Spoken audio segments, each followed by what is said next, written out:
जय दुर्गतिनाशिनि कामिनि सर्वफलप्रदशास्त्रमये रथगजतुरगपदादि समावृत परिजनमण्डितलोकनुते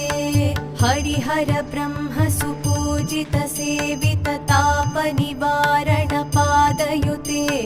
जय जय हे मधुसूदन कामिनि गजलक्ष्मी रूपेण पालय माम् जय जय हे मधुसूदन कामिनि गजलक्ष्मी रूपेण पालय माम् ऐ खगवाहिनि मोहिनि चक्रिणि